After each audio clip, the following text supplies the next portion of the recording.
Привет! Меня зовут Светлана. Сегодня 23 октября 2021 года, и у нас в программе. Под номером 1 будет отчет по вышивке, продвижение, впечатления. Под номером 2, следуя сложившейся традиции, мы отправимся в Средневековье на встречу с представителями мира, полного загадок и чудес, своеобразными проводниками простых смертных, прошлое, настоящее и даже в будущее. Речь пойдет о магах, пророках и предсказателях. В средние века феномен пророчества был распространен как никогда. Хильдегарда из Бермерсгейме, чеширский пророк Роберт Никсон, матушка Шиптон, Майкл Шотландец, а также многие другие. И, конечно же, самый известный из них – Мишель Нострадамус.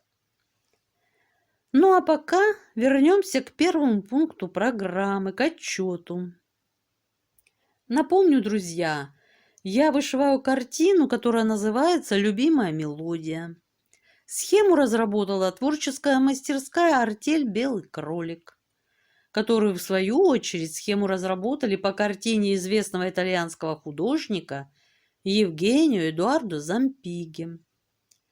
Размер схемы 576 на 420 стежков, 200 цветов задействовано в работе, из которых 102 бленда. Я вышиваю крестиком 2 сложения нити на аиде 18 каунта иголочкой 28 номера. Ну, кому как удобно. Ниточки использую в работе по ключу ДМС.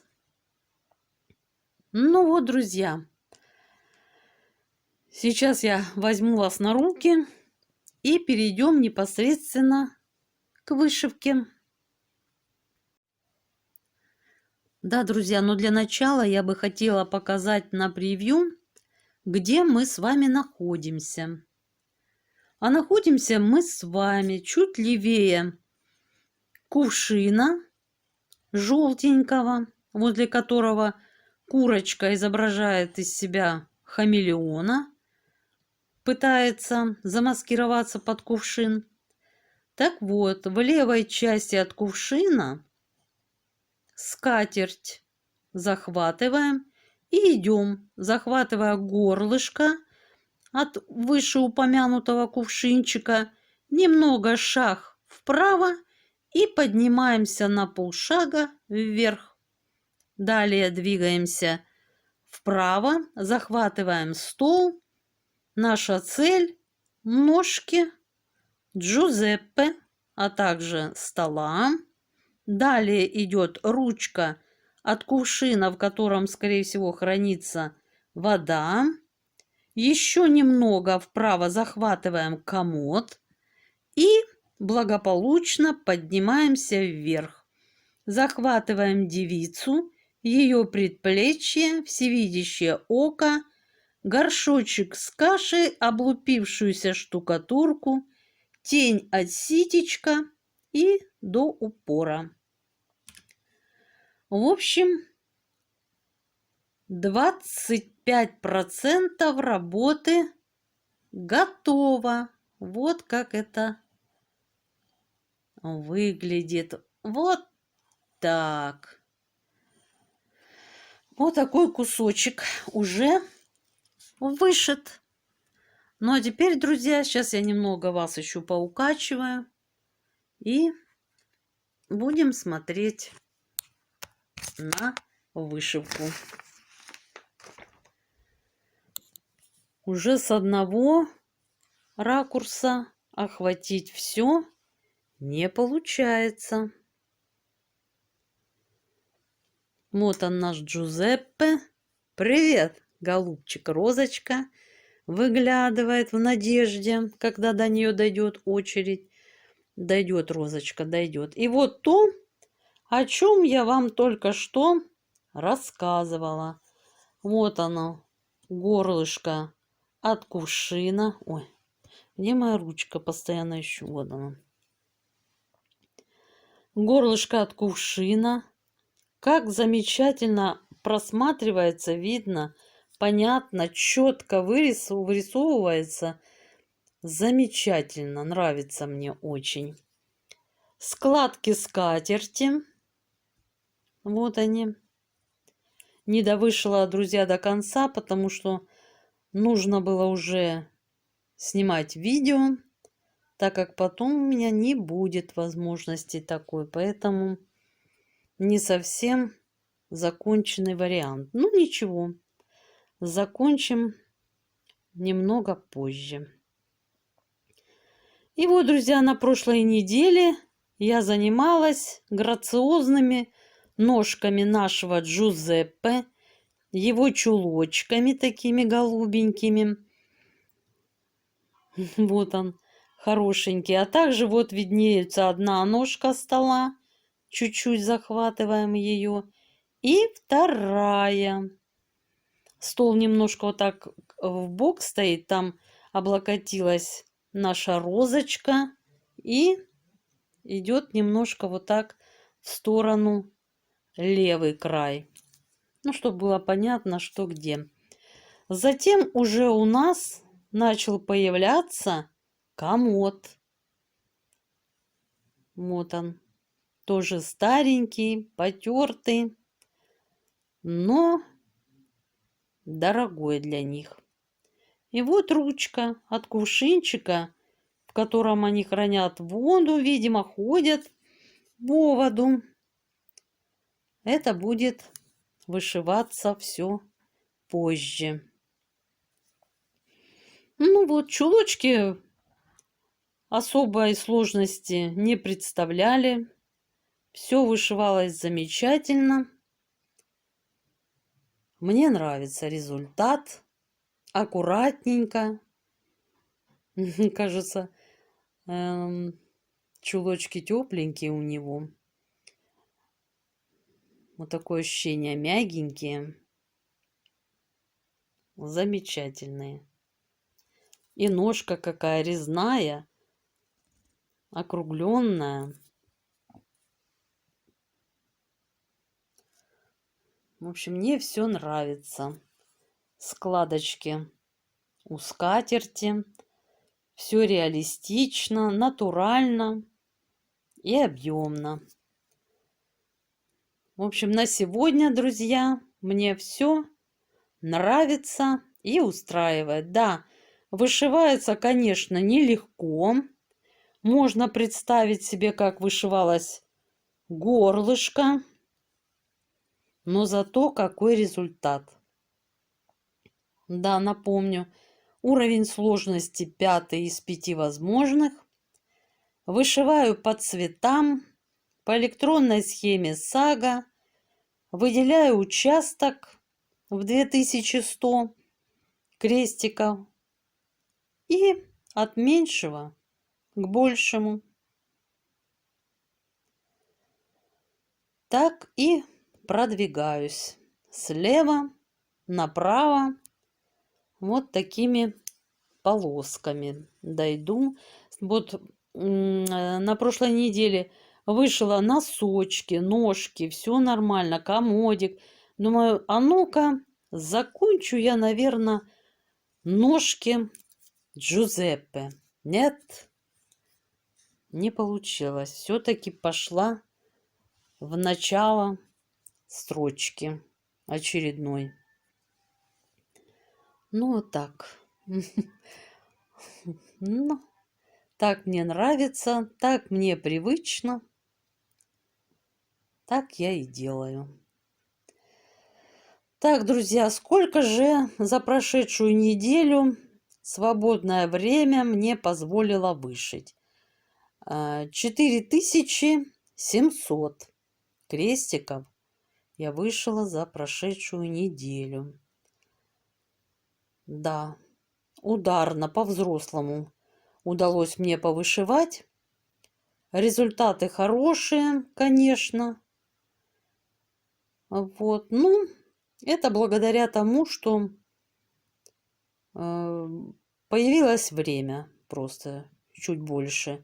И я уделяла его вышивки. Вот так. Всего крестиков вышито 60 560. И напомню, я так рада, что уже 25% вышито. Четвертая часть пути пройдена. Вот так, друзья.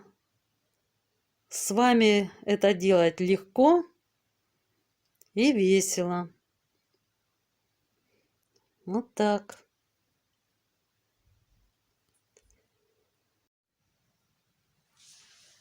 А, кстати, Джузеппе, а что это ты молчишь? Мне Розочка нашептала, наш человек-болтушка, что ты на медне был в городе, заходил в кузню, был на базарной площади.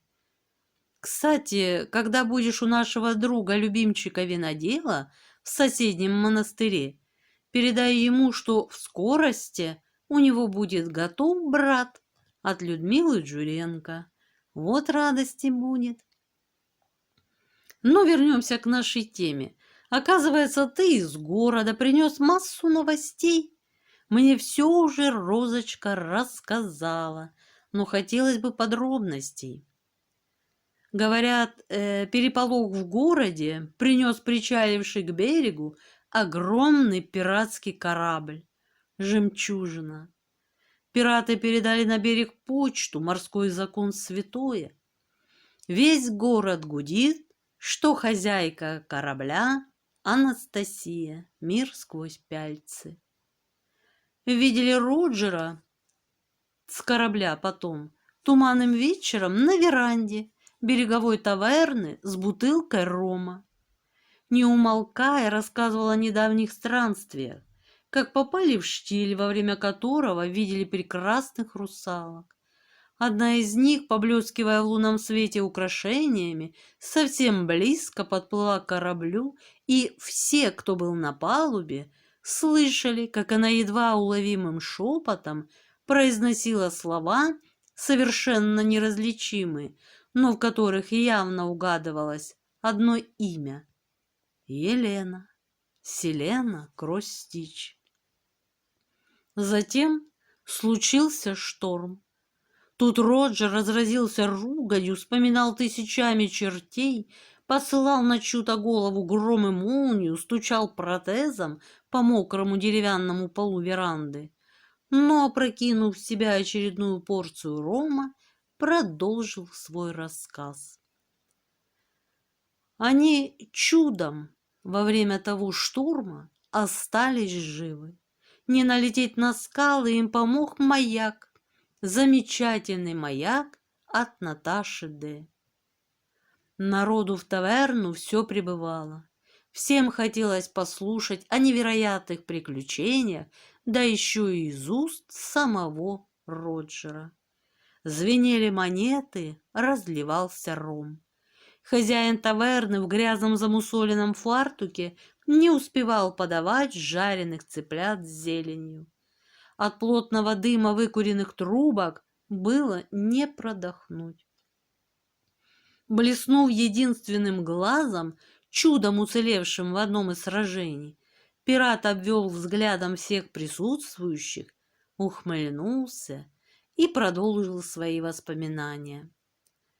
Проплывая как-то вдоль берегов Дании, неизгладимое впечатление на всю команду произвели зеленые холмы, хозяин которых Александр Стич.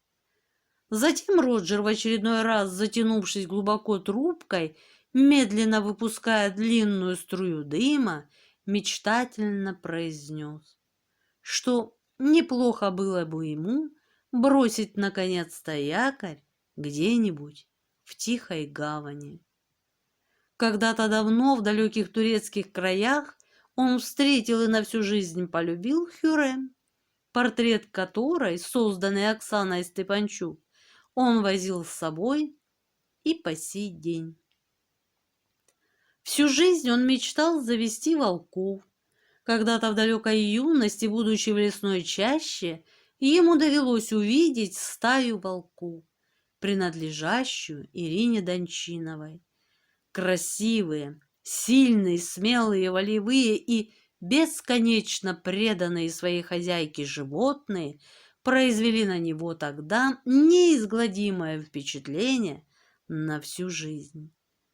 Судьба, как оказалось, была благосклонна и в этот раз к нашему герою. Волки остались к нему безучастны. Глубоко за полночь Роджер пустился в воспоминания детства, такого далекого, что кажется, будто все происходившее в нем касалось уже не его, Роджера, а совершенно другого, незнакомого ему человека. Вспомнил он материнскую любовь, запечатленную на картине Инны Стич, как бегал по полю спелой ржи, взлеленной руками Милочки, богини рукоделия. Кормил в пруду лебедей от Тамары вышивкой и не только. А еще вспоминал, как их с мамой Лилия Токарская, вышивка в удовольствие, угощала спелой красной смородиной. А какие замечательные подушечки, оформленные Ларисой Телегиной рукодельной истории, были у них в доме. Как мечтали вместе побывать в Париже, о котором не раз рассказывала Татьяна Дальневосточница. О многом еще вспоминал и рассказывал старый пират. Но наш Джузеппе уже его не слышал. Он брел домой по пыльной дороге, освещенной огромной круглой луной, и с улыбкой на устах думал о своих любимых девочках. Роджер, говорят, еще до восхода солнца был уже на «Жемчужине», которая уже на рассвете отправилась в свое очередное дальнее плавание. И, кстати, за ее продвижениями можно наблюдать на канале Анастасии «Мир сквозь пяльцы». Также, друзья, я оставлю ссылки на каналы всех авторов, упомянутых мною выше. Ну а сейчас, друзья, оставим на время Джузеппе и жемчужину и отправимся уже в свое средневековое путешествие. В общем, плавно переходим ко второй части видео, в ходе которой я по обыкновению постараюсь вставлять тематические картинки, чтобы вам было интересно. Поглядывайте в разе чего. Ну все, друзья, настраиваемся на нужный лад, берем с собой все необходимое и отправляемся в Средневековье. Пророки или шарлатаны? Насколько правдивы пророчества? Магия, пророчество, чудо предвидения. Что означают эти понятия? Шарлатанство и обман, скажут одни. Словам пророков нужно верить, возразят им другие. Однако, пожалуй, все оппоненты сойдутся во мнении, что пророки и прорицатели – представители мира, полного загадок и чудес. Некоторые считают, что маги и предсказатели являются своеобразными проводниками простых смертных в прошлое, настоящее и даже в будущее. Вместе с ними люди познают тайные законы мироздания, открывают для себя природу таинств рождения, бытия и смерти. Человек глубже познает собственную сущность, свое предназначение и место на земле. Эта точка зрения, безусловно, спорная, но она заслуживает пристального внимания. А может, за мистическими откровениями действительно что-то скрывается, а озарения ведут к истине? В средние века феномен пророчества был распространен как никогда. Хильдегарда из Бермерсгейме, чеширский пророк Роберт Никсон, матушка Шиптон, Майкл Шотландец, а также многие другие. И конечно же, самый известный из них – Мишель Нострадамус. Говоря о развитии средневековой теологической мысли, мы имеем в виду, как правило, пусть и неосознанно, так сказать, мужской аспект средневековой европейской культуры, средневекового мировоззрения. Однако, действительно ли только мужчины формировали духовно-цивилизационные основы западноевропейского средневековья? Всегда ли только они шли в авангарде интеллектуальных поисков своего времени? Реальность была такова, что женщины не имели возможности выступать в качестве авторитетов в теолого-философской учености, где практически абсолютно главенствовали мужчины. Они монополизировали систему образования, и доступ женщин к науке был ограничен. Прекрасный пол вынужден был в такой ситуации искать иные пути, позволяющие высказать свое мнение по актуальным вопросам эпохи. Некоторые женщины находили эту возможность в рамках своих мистических писаний, так как только в созерцательно-мистической области становились легитимными пророческие выступления и обличения пороков своего времени женщинами. Что интересно, представительницы слабого пола подчеркивали и были убеждены, что их произведения происходят, собственно, от Бога, и что сами они являются лишь недостойным орудием в руках Всевышнего. А мужчины, напротив, как правило, представляли деяния Бога в истории человечества от собственного имени. Среди средневековых европейских женщин Хильдегарда фон Бинген занимает выдающееся место. Она вошла в историю как самая известная немецкая женщина-мистик и была самой почитаемой провидицей своего времени. Хильдегарда родилась летом 1098 года в городе Бермерсгейме близ Бингена в дворянской семье и была 10-м ребенком. В возрасте 8 лет родители отдали ее на воспитание к монахине Юте фон Шпунхайм, с которой она жила в женской обители под Бингеном под покровительством ордена бенедиктинцев. Образование Хильдегарды характеризовалось по меньшей мере элементарными знаниями Библии и трудов латинских отцов церкви, 7 свободных искусств и литургии бенедиктинцев. После смерти Юты фон Шпунхайм в 1136 году Хильдегарда взяла на себя руководство женской общиной. В 1147-1152 годах она добилась строительства монастыря Руперсберг под Бингеном, а в 1165 году его филиала в Вайбингене. Умерла Хильдегарда в 1179 году в монастыре Руперсберг. Слабое здоровье и частые видения, посещавшие ее с 3 лет, отдаляли Хильдегарду от сверстников. Когда мне шел 3-й год, я увидела такой яркий свет, что моя душа задрожала, но из-за своих малых лет я не смогла это передать. И до 15 лет я видела многое. Кое о чем я рассказывала, и те, кто это слышал, очень удивлялись, от кого это пришло и когда. Я и сама удивлялась, что когда я глубоко смотрела в свою душу, все же сохраняла внешнее зрение. Многие внешние вещи я не знала из-за частых болезней, которыми я страдала с младенчества и до сих пор, и которые ослабили мое тело. Я попыталась узнать у своей кормилицы, видела ли она что-либо, кроме внешних вещей, и она возразила ничего, потому что она ничего подобного не видела. Так я была охвачена большим страхом и не осмеливалась это кому-либо открыть.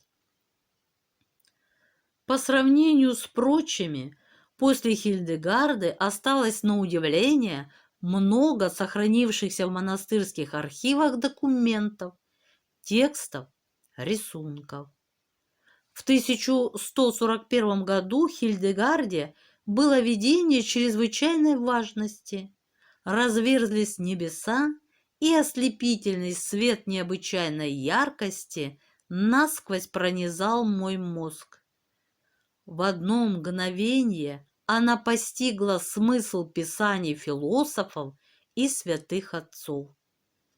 Хотя Хильдегарда никогда не училась музыке, она открыла у себя способность сочинять и исполнять песни во славу Господа. И с 1141 года Хильдегарда стала записывать на латинском языке свои видения. Так появилось ее первое и самое известное мистическое произведение «Учение о вере. Познай пути», в котором она развивала собственную теологию и антропологию на основе мистико-пророческих ощущений. В 1147-1148 годах записанные ею к этому времени видения, благодаря папе Евгению III, ученику Бернарда Клерворского, получили официальное признание церкви. В 50-е годы XII века Хильдегарда, во взглядах которой сохранялось равновесие созерцательной и активной жизни, написала серьезные работы по естествознанию и медицине. По сути, это были ее философско-исторические исследования в рамках так называемого исторического символизма.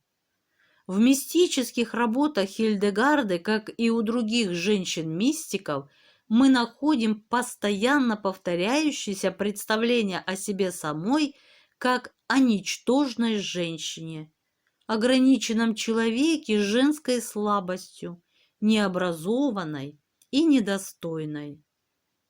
В этом случае она использовала представления о женщинах своей патриархальной эпохи для того, чтобы подчеркнуть библейскую мысль о том, что Бог для обращения к людям как раз избирает не сильных, а слабых.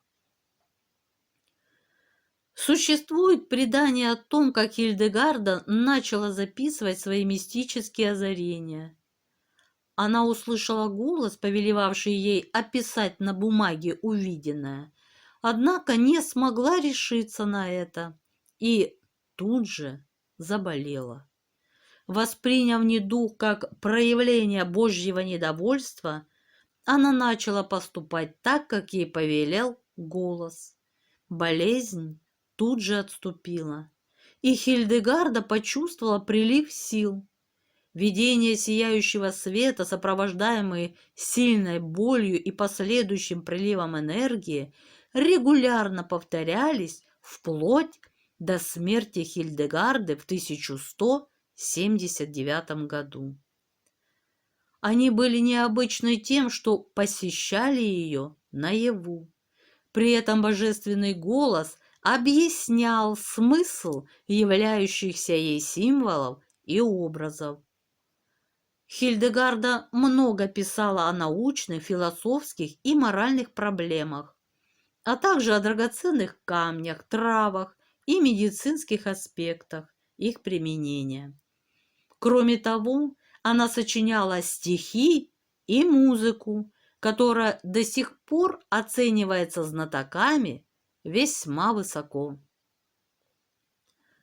Современные невропатологи отмечают, что, судя по описаниям и рисункам Хильдегарды, ее видения схожи с опытом людей, страдающих от сильных мигрений.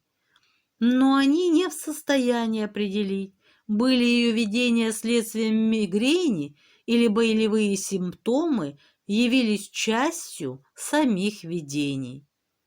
Хильдегарда воспринимала страдания как неотъемлемую часть своих духовных переживаний. Кажется странным и удивительным, когда она, сама женщина, в своей критике времени обозначает свою эпоху с негативным акцентом, как время изнеженности или женской слабости. Являлось ли это формой смирения, осознания себя в своей женственности как особо убогой и нуждающейся в божественной милости? Хильдегарда снискала репутацию настоящей провидицы, во всех деталях предугадавшей ход истории, в том числе английскую реформацию и наполеоновские войны. При этом протестантские полемисты видели в ней намного опередившую свое время носительницу реформистских идей, а католические гуманисты и эзотерические философы претендовали на другие области ее наследия. Потом ее надолго забыли, но в 80-е годы нашего столетия звезда Хильдегарды взошла вновь. В последнее время имя этой женщины не сходит с уст христианских феминисток, любителей старинной музыки, врачевателей, исповедующих философию целостности организма.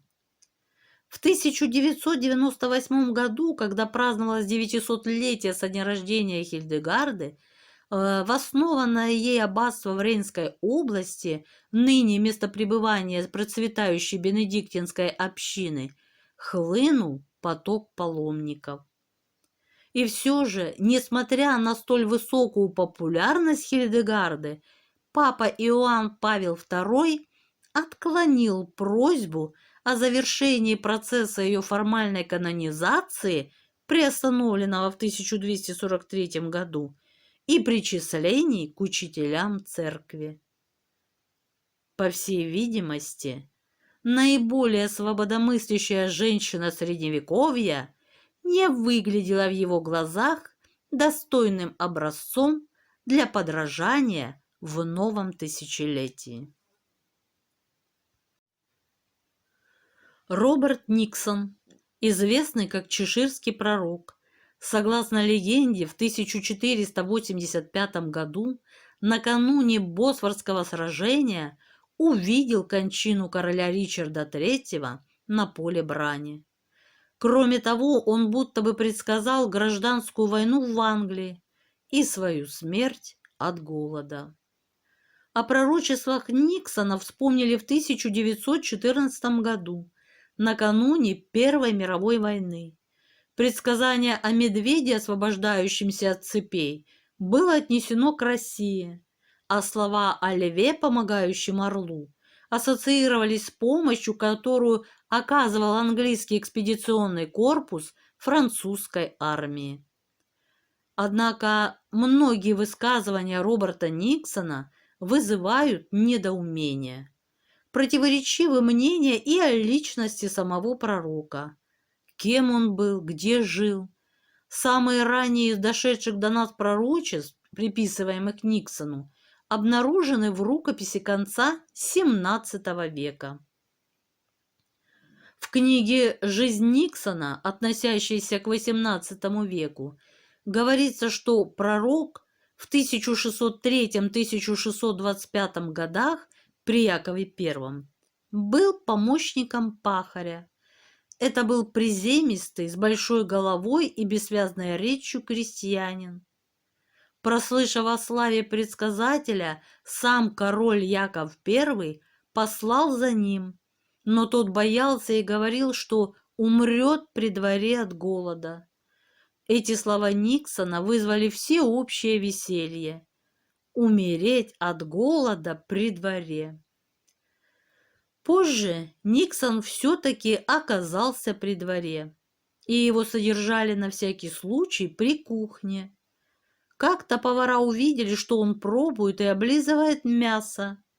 Пророка посадили в погреб. Но король внезапно уехал в Лондон. Про Никсона забыли. И он действительно умер от голода. Именно так, как и предсказывал. Некоторые пророчества Никсона явно заимствованы у других прорицателей. К сожалению, время свело на нет шансы выяснить правду о пророке, выходце из народа. Не так уж много шотландцев являются героями божественной комедии Данте. Но один из них, приговоренный к вечному заключению среди других колдунов, подвергается ужасным пыткам в самой глубине 8-го круга ада. Этот шотландец никто иной, как сэр Майкл Скотт.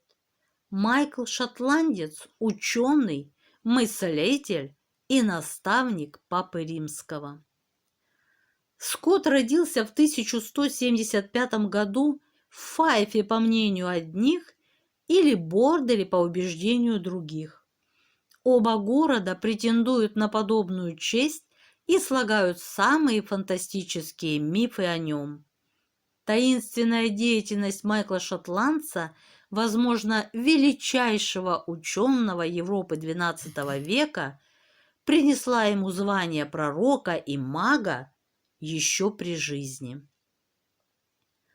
Он изучал математику, философию и теологию в Оксфордском университете, затем продолжил свое обучение в Париже, путешествовал по всей Европе, везде учился и стал великолепным переводчиком.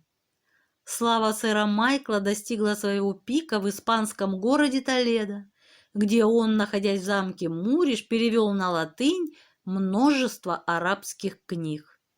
Позднее Майкл был в Палермо, на Сицилии, при дворе императора Священной Римской империи Фридриха II, в качестве придворного лекаря, философа и астролога.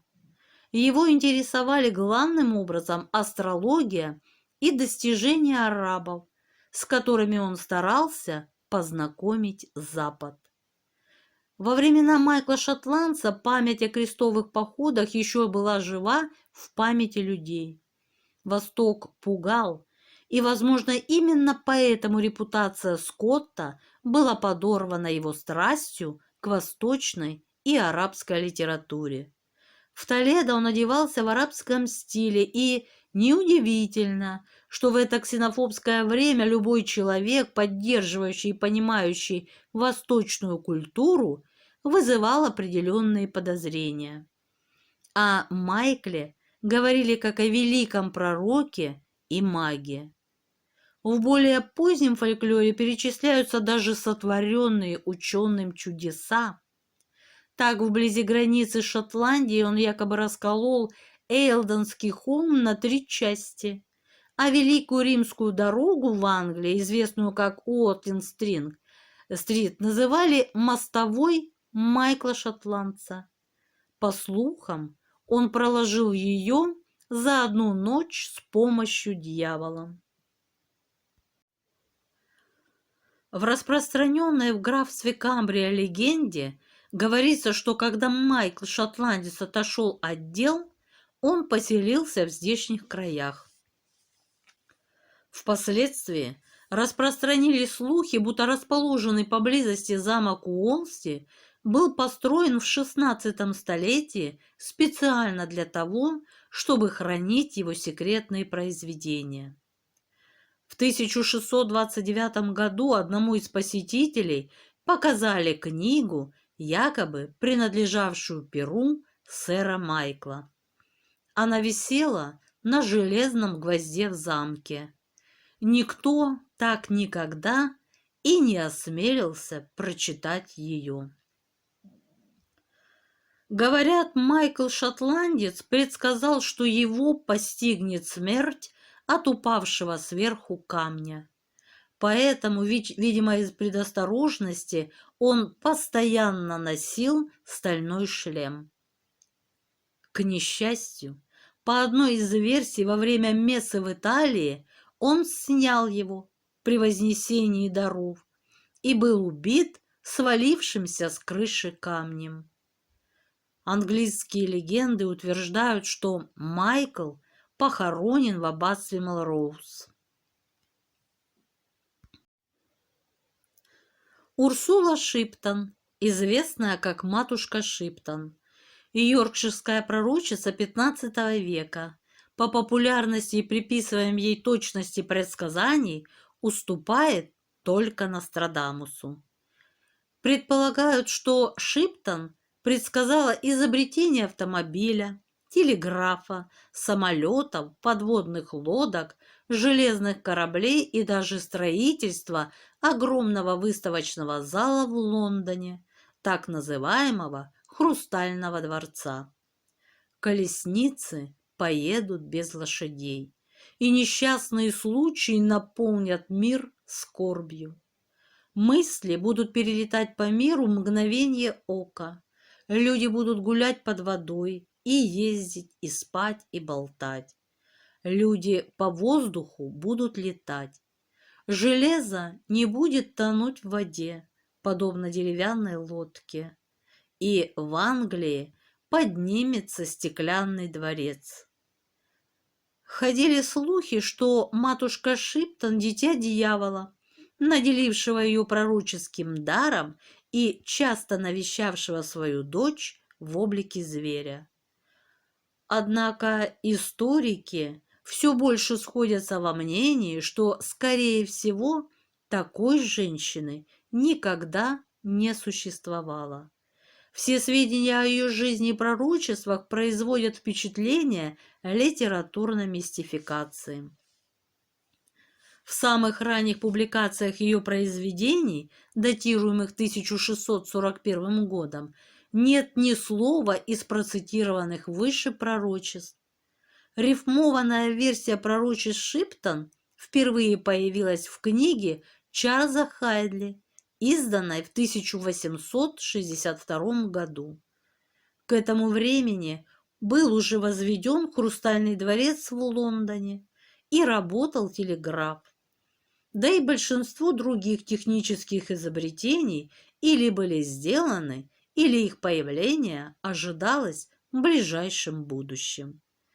Через 11 лет Хайдли признался, что стихотворные предсказания, приписываемые так называемой «дочери дьявола», сочинил он сам.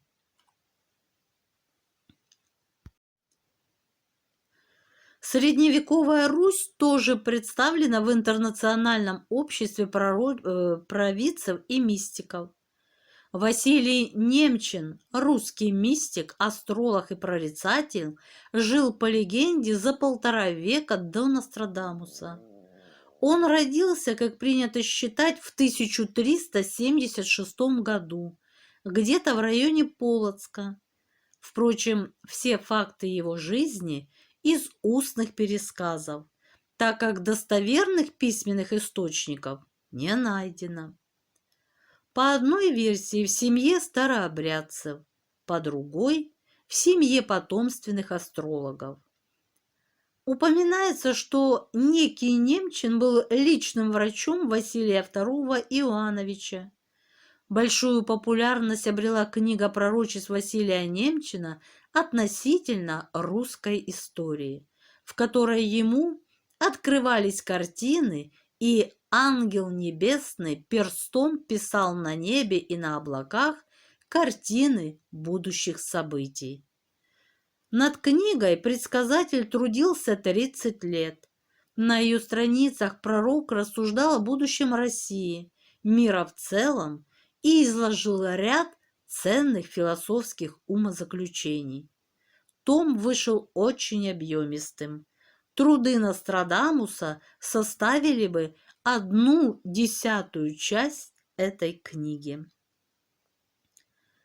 В отличие от смутного Мишеля Нострадамуса, Немчин не ставил себе целью облекать свои предсказания в туманные выражения, а, судя по отдельным отрывкам старинных текстов, ясно и четко прошелся по событиям грядущего, поведал и про революцию 1917 года, и про ужасы сталинских репрессий, и про полет человека в космос, другими словами, высказался чуть ли не обо всех маломальски значительных событиях, сопровождая их конкретными датами.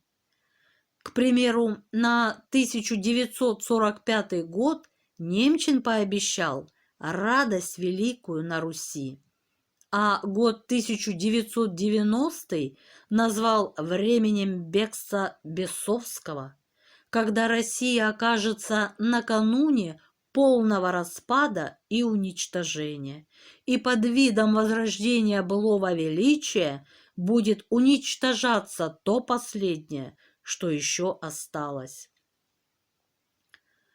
Трудно не согласиться с тем, что именно так все и произошло. И обнародованные впервые где-то в начале 90-х годов отрывки из пророчеств действительно произвели должное впечатление. Однако теперь, по прошествии почти десятилетия, кажется довольно странным, что удивительная точность прогнозов до 90-х годов уступила место, мягко говоря, не совсем верным. Предсказанные события не спешат сбываться, названные лидеры приходить. Вот и в 1997-1998 годах люди, слава богу, не стали жертвами метеоритного дождя, после которого многие земли должны были превратиться в пустыни. Все бы хорошо, но при попытке как-то прояснить ситуацию историки выяснили, что фигура Василия Немчина при пристальном взгляде становится какой-то полупрозрачной. В архивах Ленинской библиотеки, исторического музея и других авторитетных хранилищ уникальных первоисточников не удалось обнаружить не только книг Василия Немчина, но даже упоминания о нем современников. Только в одном манускрипте был упомянут некий астролог по фамилии Немчин, но звали его не Василий, а Николай. Жил он не в XIV веке, а в XVI, и вообще не в России, а в Италии, посещая Россию лишь наездами. Ни о каких трудах, помимо заказных гороскопов, сведений не сохранилось. А экземпляр широко цитируемой книги Василия Немчина хранится в личной библиотеке известного астролога Павла Глобы, который, собственно, и открыл миру этого пророка. Глоба утверждает, что этот литературный памятник чуть ли не единственный. Прочие были утрачены в тяжелые времена русской истории. Правда, опубликовывать его он пока что не собирается. Настораживает нежелание астролога, не ограничиваясь цитатами из хранимых им фолиантов, представить якобы существующие книги на суд широкой публики и на научную экспертизу. Все это в глазах серьезных исследователей имеет только одно объяснение, в свете которого рассуждать о тонкостях прогноза Василия Немчина просто неуместно. Разговор о пророках и пророчествах немыслим без упоминания самого великого и самого загадочного из них – Нострадамуса. Популярность его предсказаний стала стремительно расти после его смерти. У предсказаний были как противники, так и сторонники, пытавшиеся проникнуть в тайны слов пророка. Уже вышли тысячи книг с попытками истолковать его предсказания. И каждый век, каждое новое потрясение порождают новую волну толкований. Церковь не одобряла чтение и толкование предсказаний Нострадамуса, но у них были очень высокие почитатели. Известно, что его могилу посещали Людовик XIII, Анна Австрийская, кардинал Мазарини, Людовик XIV и так далее. И лишь к концу XVIII века, после падения династии Бурбонов, католическая церковь занесла книгу предсказаний Нострадамуса в список запрещенных. Но эта мера не ослабила интереса и доверия к предсказаниям. Уже 5 сотен лет имя Мишеля Нострадамуса 1503-1566 и все, что с ним связано, будоражат воображение людей и порождают множество вопросов. Кем на самом деле был этот легендарный французский врач? Придворным прорицателем, известным астрологом или, может, грозным пророком, который оставил нам, своим потомкам, загадочные предсказания, оставляющие простор для самых невероятных интерпретаций. И как быть, если этих интерпретаций великое множество, но все они противоречат друг другу? Кому верить? Как понять истинный смысл посланий великого француза? Не становятся ли современные читатели книг о знаменитом провидце жертвами многовековой ошибки или, хуже того, сознательной фальсификации? Существует ли в действительности шифр, с помощью которого можно понять Катрена Нострадамуса? И, наконец, кто же такой он сам? Великий мистик или не менее великий мистификатор? Вот уже 5 веков личность и творчество Нострадамуса не перестают вызывать живой интерес всех тех, кто по самым различным причинам обращает внимание на феномен предвидения, пытаясь понять его механизм и сущность. Эти поиски находят свое воплощение в невероятном количестве трудов, посвященных центуриям. Они служат доказательством неисчерпаемого богатства возможных интерпретаций. Но давайте расставим точки над «и». Немного точных фактов из жизни пророка. Если все исследователи сходятся в том, что Нострадамус Мишель де Нотр-Дам родился 14 декабря 1503 года в городке Сан-Реми на юге Франции, то в вопросе о его предках уже намечаются разногласия. На удивление, мало сведений сохранилось о его отце.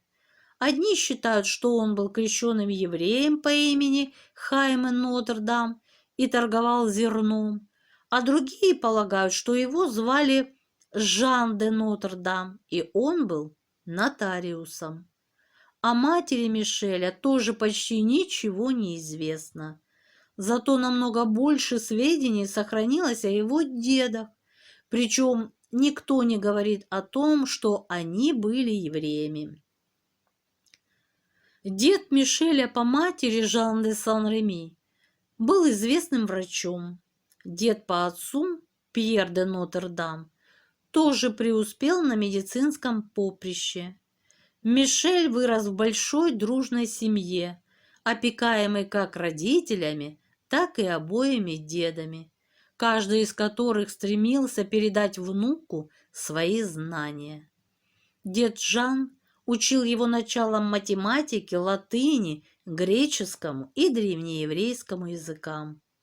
Он же познакомил его с основами астрологии, которые в то время, или почти все относились с полной серьезностью.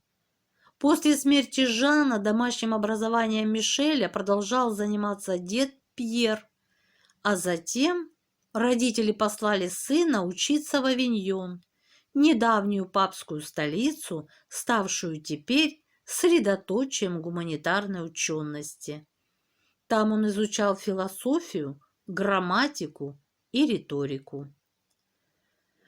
В 1522 году, закончив обучение в Авиньоне, 19-летний Мишель поступил в университет Монпелье, один из наиболее знаменитых медицинских центров Европы. В 1525 году он получил степень бакалавра и вместе с ней право на самостоятельную медицинскую практику. Как раз в этом году на юге Франции разразилась эпидемия черной смерти – чумы. Это первое испытание на посту врача Мишель прошел успешно. Он не только проявил незаурядную смелость, исполняя свой долг, но и стал выделяться среди прочих врачей применением нестандартных средств лечения. Слава врача пришла к нему, когда он обнаружил лекарство против чумы, опустошавшее Европу в XVI веке. Это лекарство состояло из свежего воздуха, чистой воды и снадобья, приготовленного из шиповника, как мы сейчас понимаем, содержащего витамин С. Вместо кровопускания и клистеров по любому поводу, принятых тогда в медицинской практике, Мишель обратился к средствам народной медицины, прежде всего к лекарственным травам. Благодаря лекарству Нострадамуса были спасены десятки человек. Мишель не оставался подолгу на одном месте, странствовал и лечил больных в сельской местности Прованса. Затем поехал в город Нарбон и там посещал лекции знаменитых алхимиков. В то время медициной и алхимией, как правило, занимались одни и те же люди. Оттуда он едет в Каркасон, затем в Тулузу, из Тулузы в Бордо, где свирепствовала особо заразная форма чумы. Из Бордо в город своей юности Авиньон. Здесь он работал в богатой папской библиотеке над трудами по магии и оккультным наукам, и в то же время продолжал углублять свои познания в фармации. Осенью 1529 года, обогащенный практикой и расширивший свои теоретические познания, Нострадамус возвратился в Монпелье для защиты докторской диссертации. Вскоре после этого Нострадамус снова постоянно в пути. 2 года он странствует по югу Франции, слава его как врача растет. В 1534 году он получил письмо от выдающегося гуманиста Жюля Цезаря Скаллигера. Он обладал глубокими познаниями не только в гуманитарных науках, но и в медицине, ботанике, математике. По приглашению Цезаря Нострадамус переехал в город Ажен. Здесь он женился, у него родились сын и дочь. Но 3 года спустя эпидемия неизвестной болезни унесла жену и детей. Врач, спасший столько жизней, не мог спасти своих близких. Это сразу подорвало авторитет Нострадамуса у пациентов. К тому же по неизвестной нам причине у него произошел разрыв со Скаллигером. И беда не приходит одна. В 1538 году Нострадамус получил официальный приказ явиться к инквизитору Тулузы, держать ответ за вольнодумные речи. Нострадамус предпочел уклониться от этого визита. Он покинул не только Ажен, но и вообще территорию французского королевства. 6 лет странствовал по Лотарингии, Нидерландам, Италии, от Венеции до Сицилии. Только в 1544 году Мишель возвратился в Марсель, где в это время разразилась новая вспышка чумы.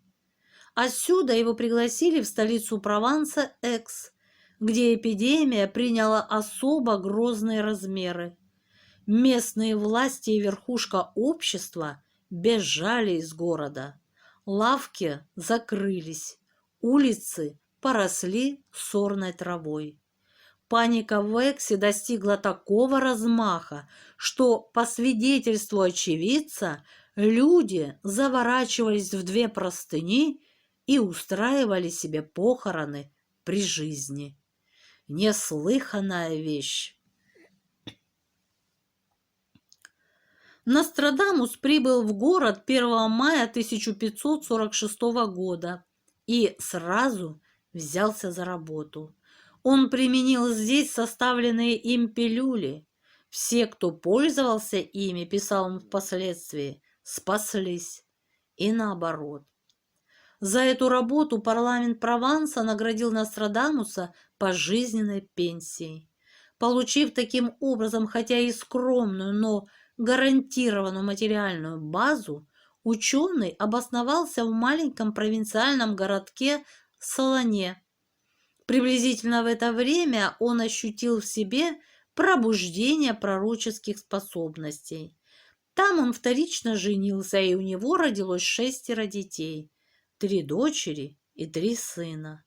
Верхний этаж своего дома он превратил в лабораторию с волшебными зеркалами, астролябиями, жаровней и треножником, изготовленным по образу и подобию священного треножника в храме Аполлона в Дельфах.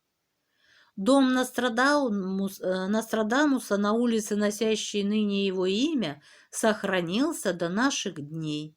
В 1550 году, после долгих размышлений, Нострадамус опубликовал альманах, содержащий 24 пророческих катрена, четверостишья.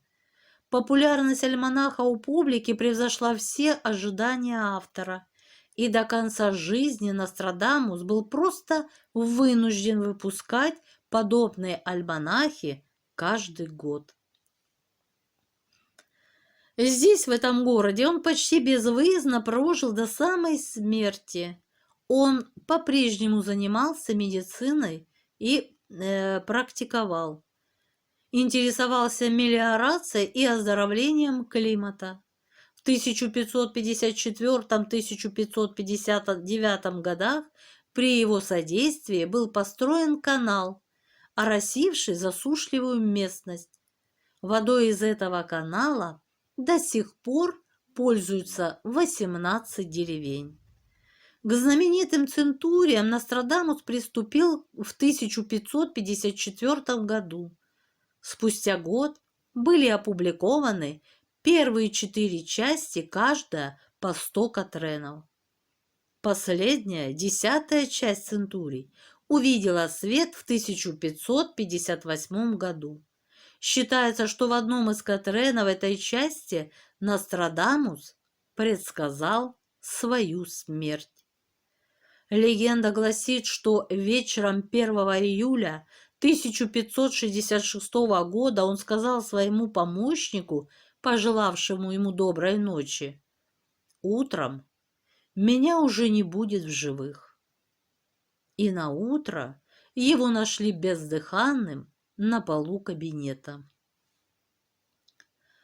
В соответствии с завещанием Нострадамуса похоронили на кладбище францисканского монастыря.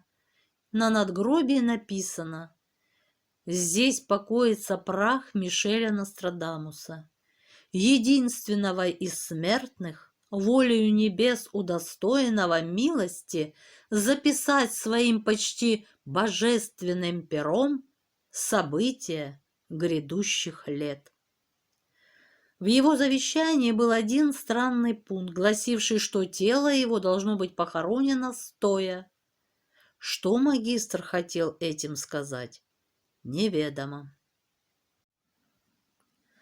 Творческое наследие Нострадамуса достаточно велико. Здесь и медицинские трактаты, в которых различные рецепты лекарств сочетаются с рекомендациями косметического характера и воспоминаниями. Здесь и художественные произведения. Здесь многочисленные астрологические календари-альманахи, а также обширная переписка, впрочем, мало изученная и даже не полностью опубликованная. Однако главным его трудом была и остается знаменитая пророческая книга «Пророчество магистра» Мишеля Нострадамуса. Что же представляет из себя это творение? Это около 1000 четверостишей катренов, объединенных в главы центурии, по 100 катренов каждая. Кроме того, в книгу входят 2 прозаических пророчества, написанных в виде письма сыну Цезару и послания королю Генриху II. Кстати, послание было опубликовано только после смерти Нострадамуса в 1568 году. Катрены туманны по содержанию, в них очень мало конкретных дат, хронология не соблюдена. Правда, довольно часто в них встречаются датировки астрономического характера, например, когда Марс, Венера и Меркурий будут в попятном движении. Но даже если удается хотя бы приблизительно установить год, характер события все равно остается неясным до того, как оно свершится. Большинство современных исследователей, изучавших пророчество Нострадамуса, считают, что в этих катренах что-то есть. Все больше появляется статей, посвященных пророчествам Нострадамуса в современном мире. Тысячный раз рассказывается его история и приводятся его катрены, в которых он предсказывал грядущие события. Из недавних распад СССР, Ельцин, Путин, демократы, Америка, 11 сентября. А несколько ранее Каддафи, Сталин, Гитлер. Еще ранее Кромвель, Людовик XVI, Наполеон. До сегодняшнего дня творчество Нострадамуса представляло собой замкнутый мир, особую систему со своим стилем и своим языком.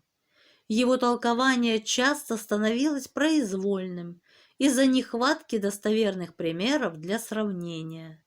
Нострадамус писал на старофранцузском языке, и потому его катрены четверостишья требуют перевода на современный французский. В катренах очень много придуманных самим Нострадамусом неологизмов, то есть не существовавших в общепринятом языке слов. Катрены представляют собой стихотворные миниатюры, часто построенные на астрологических символах и почти всегда на метафорах, сравнениях и поэтических образах. Общее их настроение – грядущие бедствия, войны, катаклизмы, потрясения. Предсказания Нострадамуса не случайно называют малым апокалипсисом. В 1558 году Нострадамус издал вторую часть «Столетий», в которой поместил послание к Генриху, раскрывающее методику предсказательной работы.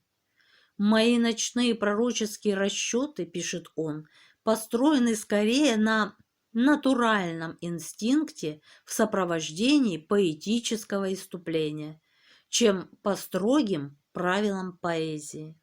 Большинство из них составлено и согласовано с астрономическими вычислениями, соответственно годам, месяцам и неделям областей и стран и большинства городов всей Европы, включая Африку и часть Азии. Хотя мои расчеты могут не оказаться правильными для всех народов, они, однако, определены небесными движениями в сочетании с вдохновением, унаследованным мной от моих предков, которое находит на меня в определенные часы. Это так, как будто глядишь в горящее зеркало с затуманенной поверхностью и видишь великие события, удивительные и бедственные. Иными словами, астрологические вычисления для Нострадамуса не были единственным источником для предсказания будущего. Наиболее конкретные и выразительные детали предстоящих событий он видел как бы духовным взором. Речь, видимо, идет о галлюцинациях, которые для него, человека XVI века, безусловно, имели силу реальности. Отвечая на уже тогда высказывавшиеся, очевидно, упреки, что его Катрены, как правило, совершенно невразумительны, Нострадамус пишет: «Опасность нынешнего времени требует, чтобы такие тайны открывались только в загадочных выражениях, имея, однако, при этом только один смысл и значение, и ничего двусмысленного». Здесь явный намек на то, что Нострадамус не желал возобновлять своего знакомства с Инквизицией. А что касается сбываемости пророчеств или вопроса о том, можно ли верить в откровения провидцев, таится ли истина за мистическим флером, то в конце концов в этом мире существуют только две вещи, способные подтвердить или опровергнуть любую теорию. Это здравый смысл и время, все расставляющее по своим местам и отсеивающее шелуху от зерен. Вот так, друзья, вот такие пророки. Пишите комментарии, подписывайтесь на канал, кто еще не подписался. Ставьте лайки и дизлайки. Мне, друзья, очень важно ваше мнение. Я желаю всем мира, здоровья и всяческого благополучия. А на сегодня все, друзья. Встретимся в следующем видео. Ну а пока, пока.